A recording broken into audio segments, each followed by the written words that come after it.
Hello guys. तो साल automotive का आज हम लोग फंडामेंटल एनालिसिस करेंगे।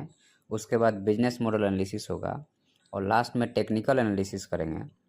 और फिर जो है सो इसमें देखेंगे कि बाई और सेल का स्टॉक का पोजीशन क्या है। बाई और सेल का तो रिकमेंडेशन बिल्कुल नहीं है यहाँ पे।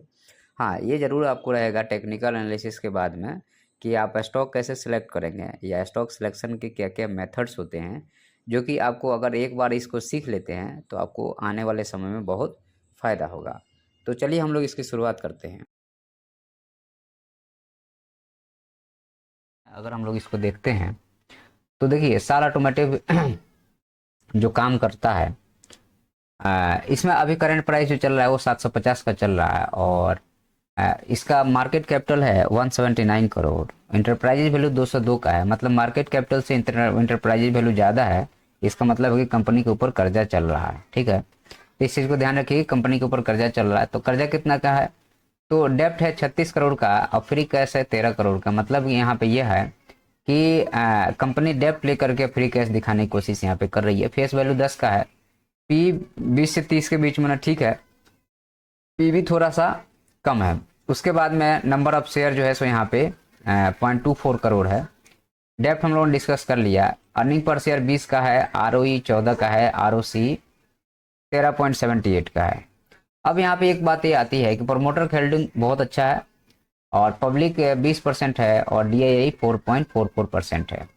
तो यहाँ पे देखिए एक इसमें सबसे नेगेटिव बात यह है कि जो है सो यह आपको 36 करोड़ का इसमें जो है सो कर्जा है और शेयर का प्राइस इन्फ्लेटेड है। ये दो चीज़ें हैं। उसके बाद हम लोग आ जाते हैं यहाँ पे इसके बीएसई इंडिया के वेबसाइट पे और इसका इनकम देखते हैं ईयर ऑन ईयर का। तो ईयर ऑन ईयर अगर इनकम आप देखेंगे यहाँ पे तो आपको यहाँ पे दिखेगा, आपको 86 करोड़ है, 95 करोड़ है, 152 करोड़, 305 करोड़, तीन, मतलब ईयर ऑन ईयर ये बढ़ रहा है प्राइस इसका। दूसरा चीज़ है कि आपको नेट प्रॉफिट अगर देखिएगा तो 1.25 करोड़, मतलब ये प्रॉफिट नहीं आ रहा। मतलब यहाँ पे ये इनकम बढ़ रहा है लेकिन प्रॉफिट नहीं है, तो कंपनी कहीं खर्च कर रही है, कुछ ना कुछ इसमें लोचा है। ठीक है, तो अब इसके बाद हम लोग देखेंगे इसका बिजनेस मॉडल क्या करता है।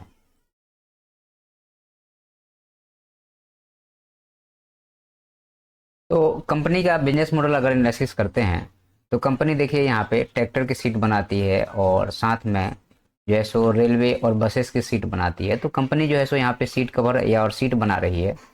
दूसरा चीज़ इसमें है कि आपको सीट का मैकेनिज्म ये सारा चीज़ बना रही है। जो है सो एडजस्टर सीट को कैसे हम लोग एडजस्ट करते हैं, ये सारा चीज़ यहाँ पे बनता है और साथ में आपको रिक्लीनर बनता है। और लास्ट में इसका एक है एग्रीकल्चर इम्प्लीमेंट्स में जो है सो आपको रोटावेटर्स बनाती है और ट्रैक्टर जो ट्राला होता है बड़ा बड़ा वो बना रही है यहाँ पे। तो ये जो है कंपनी का बिजनेस मॉडल है। ठीक है, तो ये आपको इससे ये पता चले कंपनी का जो है सो सिर्फ एक ही फील्ड में नहीं है, मल्टी फील्ड।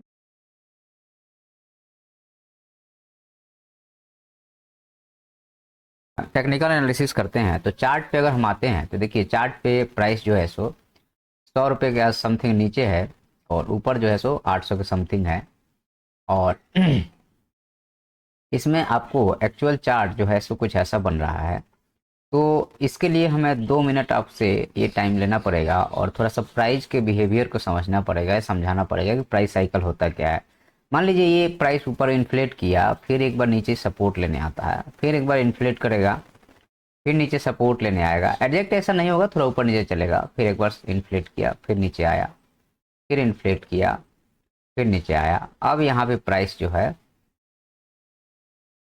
थोड़ा सा ये यहाँ तक आएगा, उसके बाद फिर ये ऐसा चलना शुरू करता है।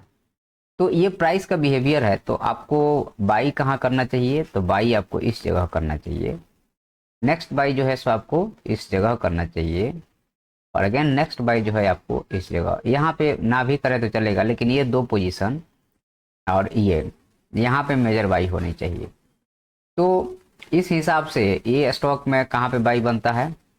इन्फ्लेशन हुआ फिर नीचे आया, फिर एक बार इन्फ्लेशन हुआ फिर नीचे आया, फिर एक बार इन्फ्लेशन हुआ फिर नीचे आया और यहाँ से बाउंस करके निकला है, तो ये नीचे आ सकता है। तो अब यहाँ पे टेक्निकल एनालिसिस के हिसाब से बाई नहीं बन रहा, पहले आपको स्पष्ट बता दूं मैं। तो इसका बाई कहाँ बनेगा? तो इसका बाइंग रेंज यही रहेगा, ये वाला, मतलब 400 400, 350, 400 के आसपास इसकी बाइंग रेंज रहेगी। वहाँ पे स्टॉक मिलेगा तो बाई कीजिएगा। अभी जो है सो इन्फ्लेटेड प्राइस है, जब तक डिफ्लेट नहीं करेगा आप बाई नहीं कर सकते हैं। तो टेक्निकल एनालिसिस के हिसाब से ये स्टॉक जो है सो अभी बाई के लायक बिल्कुल नहीं है, और यहाँ पे बाई और सेल का रिकमेंडेशन नहीं है, लेकिन जो हम आपको देख रहे हैं वो आपको बताने की प्रयास कर रहे हैं। ठीक है, चार्ट के हिसाब से अभी बाई नहीं बनेगा। अच्छा, तो मार्केट ओवर जब नीचे आएगा यहाँ पे तो आप लोग देखिएगा कि आप लोग क्या करना है, लेकिन जो टेक्निकल एनालिसिस के हिसाब से यहाँ पे बाई बनेगा। ठीक है, तो हम लोग जो है सो इसको यहीं पे वाइंड अप करने के